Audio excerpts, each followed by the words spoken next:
अस्सलाम वालेकुम। आज का जो हमारा टॉपिक हमने डिस्कस करना है वो है multicellular and tissue level organization. तो इसमें हम ये देखेंगे कि मल्टी सेलुलर बॉडी जो है वो कैसे डेवलप हुई। इंट्रोडक्शन में हम देखते हैं कि जो मल्टी सेलुलर बॉडी है approximately 550 million years ago develop हुई। इसकी डेवलपमेंट के अंदर टू हाइपोथेसिस आते हैं। नंबर 1 पे कॉलोनियल हाइपोथेसिस और नंबर 2 पे सिंसेशियल हाइपोथेसिस।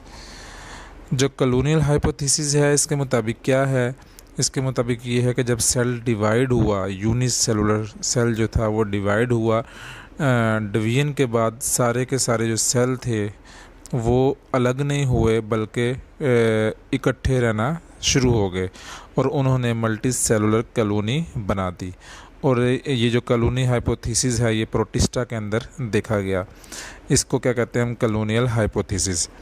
आपको डायग्राम में नज़र आ रहा है कि यूनिसेलुलर सेल है, नंबर 2 पर डिवाइड हुआ और डिवाइड होने के बाद उसने क्या किया, हमने कहा कि एक स्फेयर बना दिया। उसके बाद एंड में देखें जो सेल हैं ये इन्वेजिनेट हो रहे हैं अंदर की तरफ और उन्होंने टिशू बनाना स्टार्ट कर दिए। टिशू अंदर ऑर्गन्स वगैरह मुख्तलिफ़ चीज़ें बनाना स्टार्ट कर दी। इसको कहते हैं कॉलोनियल हाइपोथेसिस। नंबर 2 पे क्या है, सिंसेशियल हाइपोथेसिस। इसमें क्या होता है कि लार्ज प्रोटिस्ट सेल होता है, ठीक है, मल्टी न्यूक्लिएट, जिसमें काफ़ी सारे न्यूक्लियस होते हैं। प्रोटिस्ट सेल होता है लार्ज, उसके अंदर यानी प्रोटिस्ट सेल के अंदर प्लाज्मा मेम्ब्रेन बनती है। साइटोप्लाज्म में क्या बनती है, प्लाज्मा मेम्ब्रेन। और ये मेम्ब्रेन क्या करती है, मुख्तलिफ हमने कहा ऑर्गेनेल्स बनाना शुरू कर दिए, ऑर्गन्स बनाना शुरू कर दिए। तो इस मेम्ब्रेन ने small multi cellular organism produce किए। अब दोनों में क्या फ़र्क आया, आपको ये डायग्राम में नज़र आ रहा है कि नंबर 1 पे क्या है, कॉलोनियल हाइपोथेसिस, जिसमें सेल डिवाइड हुआ। डिवाइड होने के बाद सारे सेल कॉलोनी की फॉर्म में इकट्ठे हुए, बाद में वो सेल इन्वेजिनेट हुए अंदर की तरफ और उन्होंने क्या किया, एक मल्टी सेलुलर ऑर्गेनिज्म बना दिया। दूसरे हाइपोथेसिस के मुताबिक आपको नज़र आ रहा है लार्ज प्रोटिस्ट है और उसके अंदर काफ़ी सारे न्यूक्लियस हैं और बाद में उस प्रोटिस्ट के अंदर प्लाज्मा मेम्ब्रेन ने डिवीजन की और हर न्यूक्लियस अलग अलग हो गया एक दूसरे से। और यही प्लाज्मा मेम्ब्रेन ने बाद में क्या बनाया, स्मॉल मल्टी सेलुलर ऑर्गेनिज्म बना दिए और इसी मेम्ब्रेन से ऑर्गन्स वगैरह या हमने कहा ऑर्गेनेल्स बनना शुरू हो गए। अब देखते हैं एनिमल ओरिजिन कैसे हुआ एनिमल का, ठीक है। इसके बारे में 3 व्यूज़ हैं कि एनिमल का ओरिजिन कैसे हुआ। कुछ साइंटिस्ट कहते हैं कि मोनोफाइलेटिक एनिमल्स हैं, कुछ के नज़दीक डाईफाइलेटिक हैं और कुछ के नज़दीक पॉलीफाइलेटिक है। मोनोफाइलेटिक ऐसे एनिमल्स जिनके सिंगल एंसेस्टर हों उनको हम कहते हैं मोनोफाइलेटिक, और जिनके 2 एंसेस्टर हों, अगर हम उनकी हिस्ट्री देखें उनके 2 एंसेस्टर हों तो उसको हम कहते हैं डाईफाइलेटिक, और जिसके काफ़ी सारे एंसेस्टर हों उसको हम कहते हैं पॉलीफाइलेटिक। अब हम डिस्कस करते हैं फाइलम पोरीफेरा क्या है। पोरीफेरा बेसिकली स्पॉन्जेस हैं और ये मैरीन एनिमल्स हैं। इनका साइज़ वेरी करता है, मुख्तलिफ़ साइज़ के होते हैं और इसके अंदर जो सेल्स होते हैं वो लूजली ऑर्गेनाइज्ड सेल होते हैं, ठीक है, लूजली, और एसिमेट्रिकल भी होते हैं और रेडियल सिमेट्री भी होती है। एसिमेट्रिकल का मतलब ये कोई उनकी तरतीब नहीं होती, कोई सिमेट्री नहीं होती, उसको कहते हैं एसिमेट्रिकल। रेडियल सिमेट्री भी होती है कि जब उसको हम रेडियली डिवाइड करें तो वो इक्वल डिवाइड हो जाए। और इसमें हमने कहा पोरीफेरा के अंदर 3 तरह के सेल होते हैं। कौन कौन से, पिनेकोसाइट्स, मीज़ेनकाइमा सेल्स और कॉइनोसाइट्स, ये 3 तरह के क्या होते हैं, सेल्स मौजूद होते हैं। आगे चल के हम इसकी डायग्राम भी देखेंगे। और इसमें स्पॉन्जोसील क्या है, इसकी बॉडी कैविटी, यानी जो स्पॉन्जेस की जो अंदर की कैविटी है, बॉडी कैविटी है, उसको हम क्या कहते हैं, स्पॉन्जोसील। इसमें ओस्टिया है और ओसिक्यूलम है। इन दोनों में फ़र्क क्या है, ओस्टिया के ज़रिए से वाटर उसकी बॉडी में एंटर होता है और ऑस्क्यूलम के ज़रिए से वाटर जो है उसकी बॉडी से बाहर की तरफ मूव करता है, रिमूव होता है, ठीक है। इसका जो स्केलेटन है वो किससे कंपोज्ड है, स्पिक्यूल से। हमने कहा क्या कंपोज्ड हुआ है। स्पिक्यूल्स में कैल्शियम कार्बोनेट भी होता है। इसमें सेक्सुअल रिप्रोडक्शन होती है और ये क्या होते हैं, हर्माफ्रोडाइट्स होते हैं।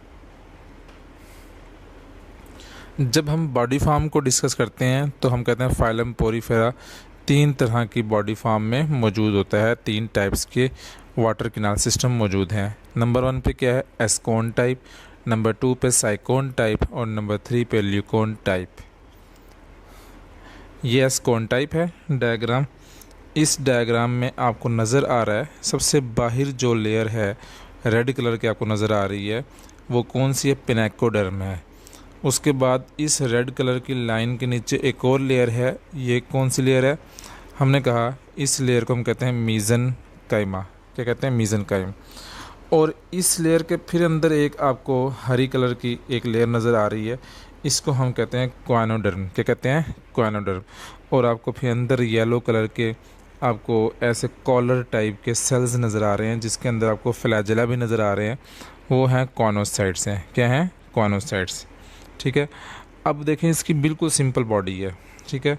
इसमें ऑस्क्यूलम है, यानी ये जो आपको टॉप पे बड़ा सा एरिया नज़र आ रहा है, इस पॉइंट को हम कहते हैं ऑस्क्यूलम, यानी ये जो ओपनिंग है इसके ज़रिए से वाटर बाहर की तरफ मूव करता है। ठीक है, रिमूव होता है। और यहाँ पे डर्मल ऑस्टिया नज़र आ रहा है, इस डर्मल ऑस्टिया के ज़रिए से वाटर इसमें एंटर होता है और ऑस्क्यूलम के ज़रिए से रिमूव होता है। ये तो है एस्कोन टाइप। अब देखते हैं साइकोन टाइप बॉडी क्या है। आपको ये ऐसे कर्व नज़र आ रहे हैं। ठीक है। इसमें भी देखें, इसमें भी वैसे ही लेयर हैं। सबसे बाहर हमने कहा पिनेकोडर्म है, फिर मीज़ेनकाइम है, फिर उसके बाद क्वानोडर्म है, उसी तरह लेयर्स हैं। लेकिन इसमें फ़र्क क्या है, इसमें ये कर्व बन गए। ठीक है। और आप यहाँ पे देखें, एक है इनकरंट कैनाल्स। ठीक है, ये जो बाहर की तरफ से जो कर्व है अंदर की तरफ, ये कौन सा है, हमने कहा इनकरंट कैनाल है। और जो अंदर जो कर्व बना हुआ है वो है रेडियल कैनाल। वो क्या है, रेडियल कैनाल। अब होता क्या है, ये डर्मल ऑस्टिया आपको नज़र आ रहे हैं, इसके लेयर के ऊपर, इनकरंट कैनाल के ऊपर आपको डर्मल क्या नज़र आ रहे हैं, ऑस्टिया नज़र आ रहे हैं। इसके ज़रिए से वाटर एंटर होगा, एंटर होने के बाद रेडियल कैनाल में जाएगा। और रेडियल कैनाल के अंदर आपको नज़र आ रहा है कि जो बहुत स्मॉल साइज़ के आपको येलो कलर के स्ट्रक्चर कॉनोसाइट्स नज़र आ रहे हैं। बेसिकली कॉनोसाइट्स का फंक्शन क्या है आगे जाकर हम इसका डिस्कस करेंगे। तो उसके बाद वाटर क्या होगा, मेन कैविटी में आएगा, वहाँ से ऑस्क्यूलम के ज़रिए से रिमूव हो जाएगा। और ये है ल्यूकोन टाइप। अब ल्यूकोन टाइप में आपको नज़र आ रहा है, इसमें ब्रांचेज़ हैं। ये जो पोर्स नज़र आ रहे हैं, पोर्स की हेडिंग दी हुई, यहाँ से वाटर एंटर होगा, एंटर होने के बाद मेन कैविटी में आएगा। ठीक है, जिसको हम कहते हैं कॉनोसाइट चैम्बर कहते हैं।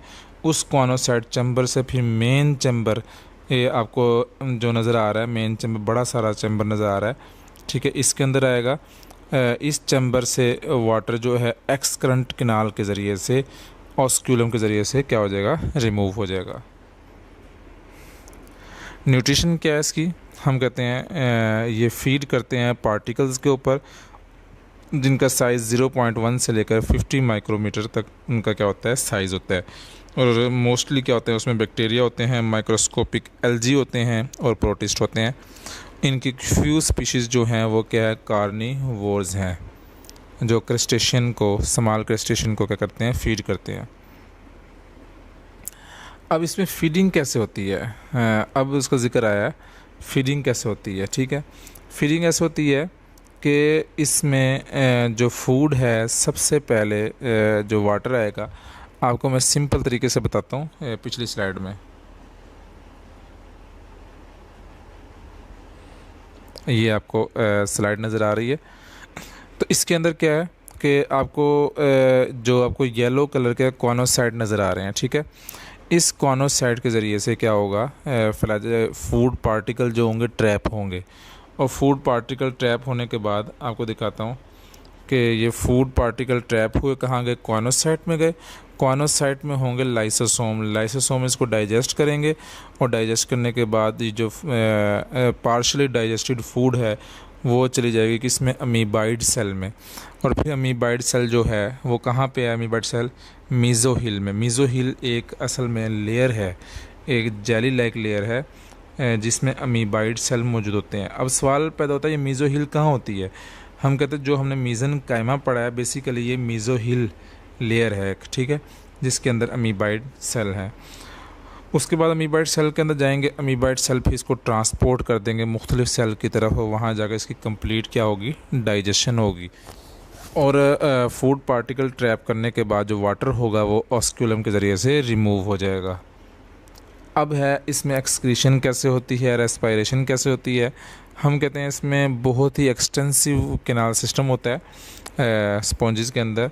तो नाइट्रोजनस वेस्ट जो हैं वो इसके जिस तरीके से हमने कहा फूड बॉडी में गई, पहले किस में गई, कॉनोसाइट में, फिर कॉनोसाइट से किस में गई, हमने कहा अमीबाइड में, अमीबाइड सेल में, अमीबाइड सेल से मुख्तलिफ सेल्स के अंदर, और इसी तरह रिवर्स होगी और कहाँ पे आएगी, बॉडी कैविटी में आएगी, और जब वाटर होगा इस वेस्ट को लेकर बाहर मूव कर जाएगा ऑस्क्यूलम के ज़रिए से, और जो गैसेस हैं वो डिफ्यूजन के ज़रिए से क्या होंगी, हमने कहा गैस एक्सचेंज होगी।